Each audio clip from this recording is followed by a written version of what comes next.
Assalamualaikum warahmatullahi wabarakatuh.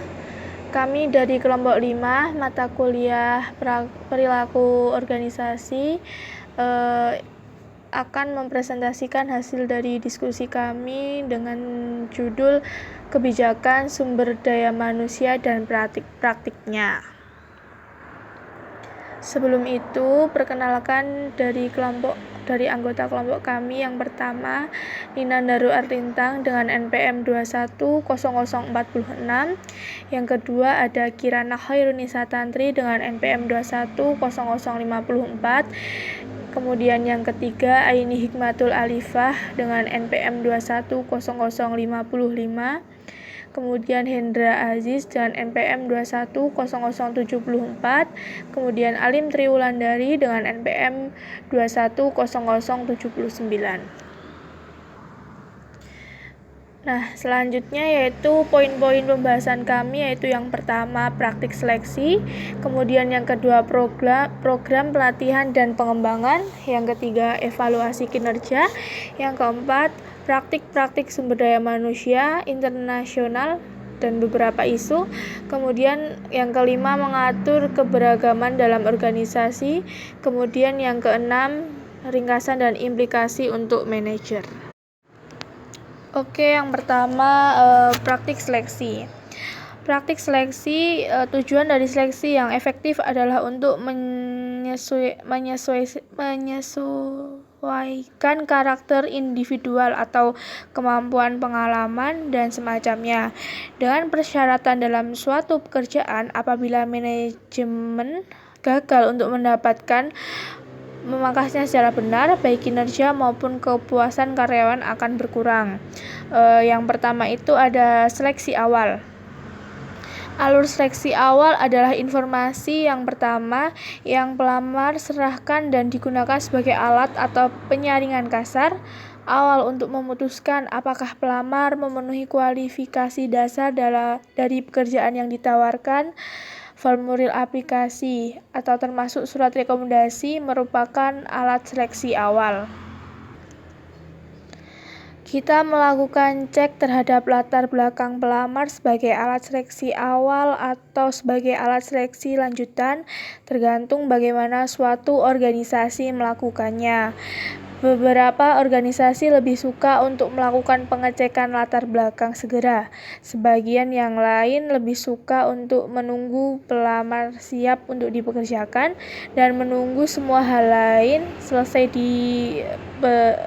diberikannya. Kemudian di seleksi awal itu ada tahap-tahapan. Itu yang pertama formulir awal. Formulir awal yaitu mengumpulkan surat lamaran yang isinya baik-baik dari dirinya sendiri. Informasi yang dituliskan dalam formulir aplikasi tidak begitu berguna untuk memprediksi kinerja. Kemudian yang kedua, pengecekan latar belakang. 80% lebih dari pengusaha melakukan pemeriksaan referensi pelamar di dalam proses seleksi karyawan. Alasannya jelas, mereka ingin tahu bagaimana kinerja pelamar di masa lalu dan apakah pengusaha yang lama memberi rekomendasi baik terhadap orang tersebut. Persoalannya adalah pengusaha yang lama itu jarang menyediakan informasi yang berguna. Justru hampir 2/3 dari pengusaha tersebut menolak untuk menyediakan informasi yang mendetail mengenai pelamar. Mengapa? Ya, karena mereka takut dituntut bila mengatakan sesuatu yang buruk tentang karyawan lama mereka. Kemudian seleksi substantif. Di sini ada beberapa poin juga pada seleksi substantif. Yang pertama, seleksi substantif. Jika mampu melewati tahap penyaringan awal, pelamar selanjutnya memasuki metode seleksi substantif. Tahap ini merupakan dari proses seleksi dan di dalamnya tercakup tes tertulis, tes kinerja, dan wawancara.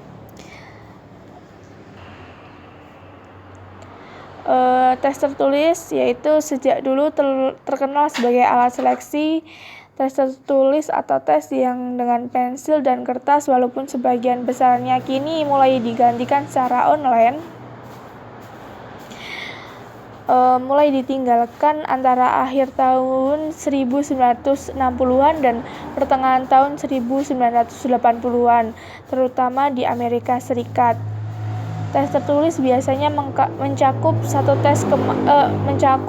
yang pertama satu tes kemampuan kognitif atau inteligensi, yang kedua tes kepribadian, yang ketiga tes integritas, dan yang keempat kumpulan minat. Kemudian tes simulasi kinerja mempunyai validasi muka yang lebih tinggi dibandingkan kebanyakan tes tertulis. Dua tes simulasi kinerja yang paling terkenal adalah percobaan kerja dan pusat penilaian. Percobaan kerja sesuai untuk pekerjaan rutin, sementara penilaian sesuai untuk seleksi personel manajerial. Tes simulasi kinerja yang lebih rumit yang secara khusus dirancang untuk mengevaluasi potensi manajerial dari kandidat adalah pusat penilaian atau assessment centers. Kemudian wawancara. Dalam praktiknya, kebanyakan organisasi menggunakan wawancara lebih dari sekedar alat atau prediksi kinerja. Perusahaan-perusahaan sebesar South Airlines, Disney, Bank of America, Microsoft, Procter dan Gamble, dan Hearst Entertainment menggunakan wawancara untuk menilai kesesuaian antara pelamar organisasi.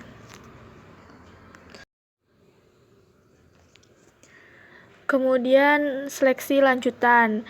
Nah, pada akhirnya jika pelamar lolos metode seleksi substantif, mereka pada dasarnya siap untuk dipekerjakan, tergantung dari pemeriksaan terakhir.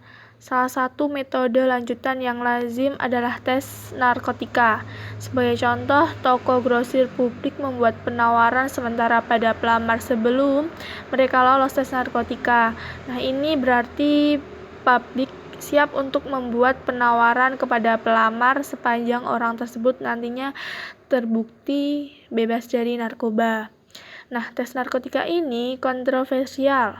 Banyak pelamar berpikir tidak adil atau bertentangan dengan privasi bila mereka diperiksa tanpa alasan atau dasar pemikiran yang masuk akal. Nah, orang-orang ini berpendapat bahwa penggunaan obat-obatan bersifat pribadi dan pelamar seharusnya diperiksa berdasarkan faktor-faktor yang langsung berhubungan dengan kinerja, bukan berdasarkan isu gaya hidup yang mungkin tidak berhubungan dengan pekerjaan.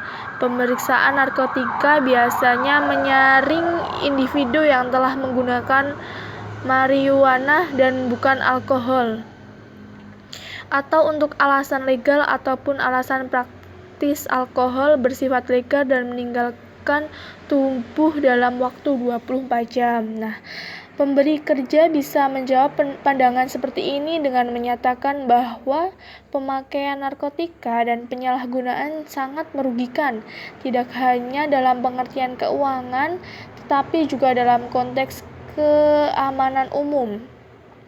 Dan juga selain itu, hukum yang berlaku bersifat pada cara pandang pemberi kerja tersebut. Nah, Mahkamah Agung telah sampai pada keputusan bahwa pemeriksaan narkotika merupakan prosedur seleksi yang melanggar privasi secara minimal, sehingga tidak dianggap melanggar hak individu. Nah, pemeriksaan narkotika tidaklah mudah. Jika pemeriksaan pertama, biasanya pemeriksaan air seni, menunjukkan hasil positif, hasil tersebut akan dianalisis ulang untuk meyakinkan. Berkebalikan dengan pendapat umum, tes narkotika ini biasanya cukup akurat dan tidak mudah dipalsukan. Tes tersebut cenderung tepat dan memberi tahu pemberi kerja jenis obat spesifik yang muncul dalam tubuh pelamar. Terlepas dari kontroversi pemeriksaan narkotika, cara ini hampir tidak mungkin dihapuskan. Yang kedua yaitu program pelatihan dan pengembangan. A. Jenis pelatihan. Pelatihan ini bisa termasuk semua hal, mulai dari mengajarkan keterampilan dasar membaca pada karyawan hingga mengadakan kursus lanjutan dalam kepemimpinan eksekutif. Di sini kita akan mendiskusikan 4 kategori keterampilan umum, kemampuan membaca dasar, keterampilan teknis, antarpersonal, dan pemecahan masalah. Selain itu, secara singkat kita akan membahas pelatihan etika. Yang pertama, kemampuan dasar membaca. Laporan mutakhir dari Organisasi Kerjasama dan Pembangunan Ekonomi menemukan bahwa 50% penduduk Amerika Serikat memiliki kemampuan membaca di bawah kelas 8 dan 90 juta orang dewasa secara fungsional buta huruf. Organisasi akan semakin perlu mengajarkan keterampilan membaca dan matematika dasar bagi para karyawan mereka. Sebagai contoh, pekerjaan di Springfield, Massachusetts berdasarkan kajian yang dilakukan oleh Smith dan Wesson telah menjadi semakin kompleks. Yang kedua yaitu keterampilan teknis. Sebagian besar pelatihan yang ada itu diarahkan untuk pengembangan dan meningkatkan keterampilan teknis karyawan. Pelatihan teknis sekarang telah menjadi semakin penting karena 2 alasan, yaitu teknologi baru dan rancangan struktur baru dalam organisasi. Kemudian yang ketiga, keterampilan antarpersonal. Pelatihan ini mencakup belajar untuk menjadi pendengar yang lebih baik, menjadi pengomunikasi ide yang lebih jelas, dan menjadi anggota tim yang lebih efektif. Yang keempat, ada kemampuan memecahkan masalah. Pelatihan pemecahan masalah ini telah menjadi bagian dasar dari hampir semua usaha organisasi untuk memperkenalkan tim yang mandiri atau mengimplementasikan program manajemen berkualitas. Nah, kira-kira bagaimana dengan pelatihan etika? Sebuah survei mutakhir menemukan bahwa 75% dari karyawan yang bekerja di 1.000 perusahaan terbesar di Amerika Serikat menerima pelatihan etika. Pelatihan ini mencakup program orientasi karyawan baru yang dijadikan sebagai bagian dari program pelatihan pengembangan yang berkelanjutan, atau yang ditawarkan kepada semua karyawan sebagai usaha periodik untuk mengingatkan mereka akan prinsip-prinsip etis. Akan tetapi, masih diragukan apakah etika adalah sesuatu yang dapat benar-benar diajarkan kepada orang lain. Yang selanjutnya yaitu B, metode pelatihan. Hal ini diklasifikasikan menjadi 2, yaitu formal atau informal dan on the job atau off the job. Secara historis ini pelatihan berarti pelatihan formal. Pelatihan ini direncanakan sebelumnya dan mempunyai format yang terstruktur rapi. Walaupun begitu, bukti mutakhir menemukan bahwa 70% dari pelatihan di tempat kerja terdiri atas pelatihan informal tidak terstruktur, tidak terencana, dan bisa diadaptasikan dengan mudah pada situasi dan individunya untuk mengajarkan keterampilan dan membuat karyawan tidak ketinggalan zaman. Yang selanjutnya yaitu C, menyesuaikan pelatihan formal agar sesuai dengan gaya belajar karyawan. Cara dalam memproses, memperdalam, dan mengingat materi yang baru dan sulit tidak selalu sama dengan orang lain. Fakta ini berarti bahwa pelatihan formal yang efektif itu harus sesuai agar mencerminkan gaya belajar dari suatu karyawan. Nah, ada beberapa contoh dari gaya belajar yang berbeda adalah membaca, memperhatikan, mendengarkan, dan berpartisipasi. Beberapa orang dapat menyerap informasi secara lebih baik ketika mereka itu membaca.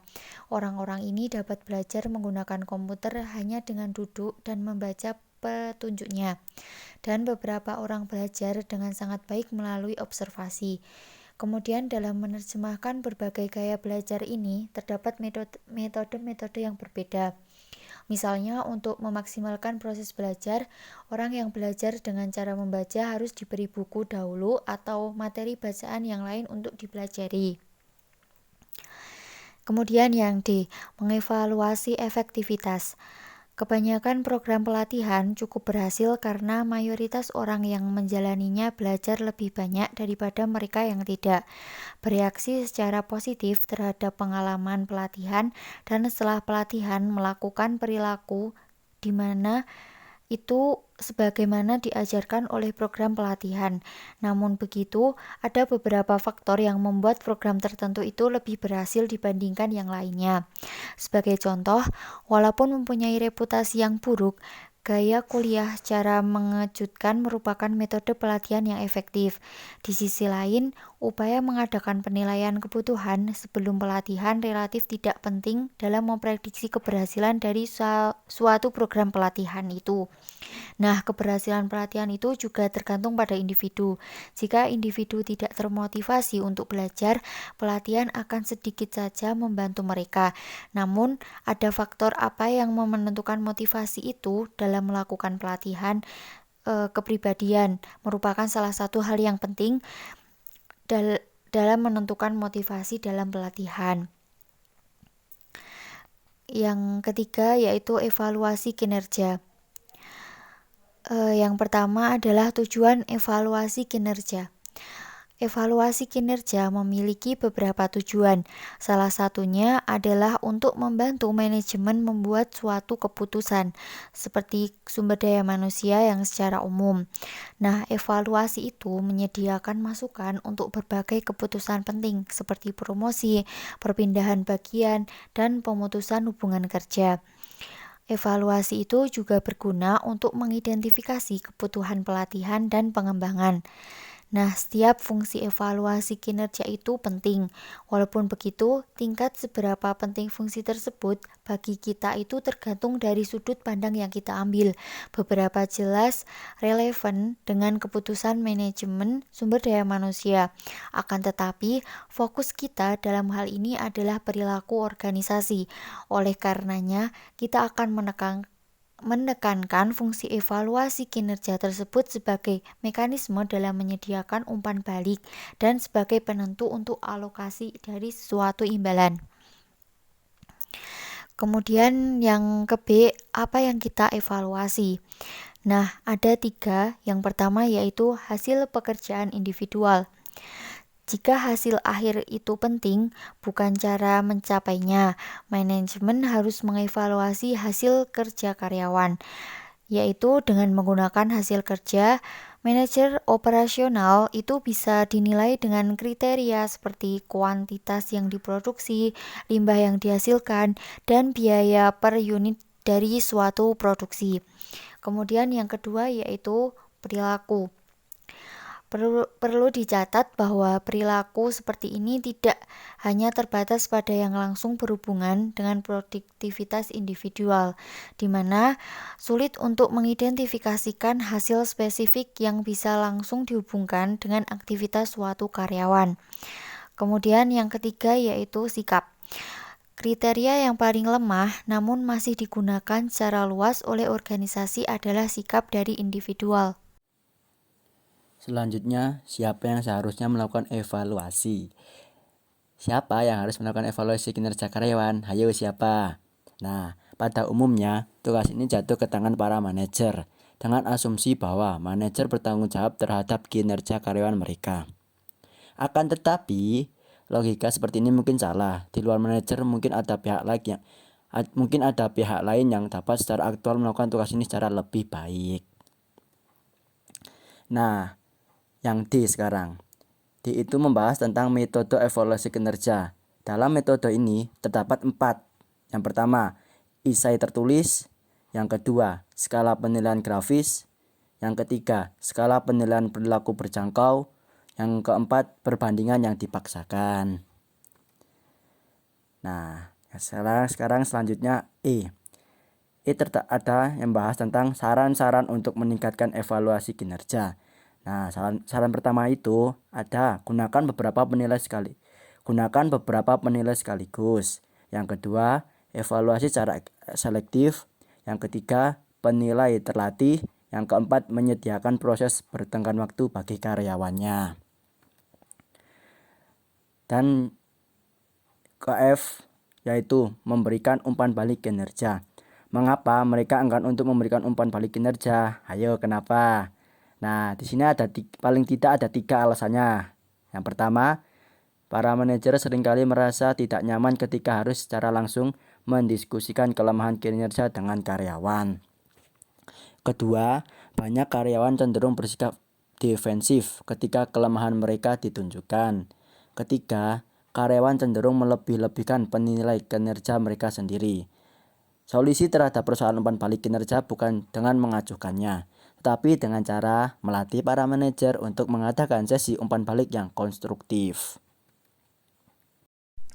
Nah, yang selanjutnya adalah praktik-praktik sumber daya manusia internasional. Beberapa isu. Yang pertama ada seleksi.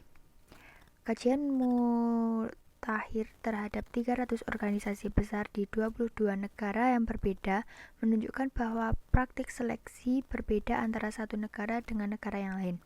Tidak banyak prosedur yang sama ditemui. Sebagai contoh, penggunaan kualifikasi pendidikan untuk menyaring kandidat tampak sebagai praktik universal. Namun demikian, hampir setiap negara memberi tekanan yang berbeda dalam hal teknik seleksi. Wawancara terstruktur, misalnya populer di beberapa negara, namun tidak banyak digunakan di beberapa negara lain. Para pengkaji tersebut menemukan bahwa kultur tertentu melihat wawancara terstruktur tidak sejalan dengan keyakinan tentang bagaimana seseorang harus menjalankan interaksi personal atau sejauh mana orang dapat mempercayai penilaian dari wawancara. Yang kedua ada evaluasi kinerja. Di materi di atas telah dijelaskan peran evaluasi kinerja dalam memotivasi dan mempengaruhi perilaku. Namun demikian, kita harus berhati-hati untuk tidak menggeneralisasinya dalam semua kultur. Mengapa? Oleh karena banyak kultur tidak secara khusus memiliki perhatian terhadap penilaian kinerja, atau jika ada, mereka tidak melihatnya sama seperti para manajer di Amerika Serikat atau Kanada.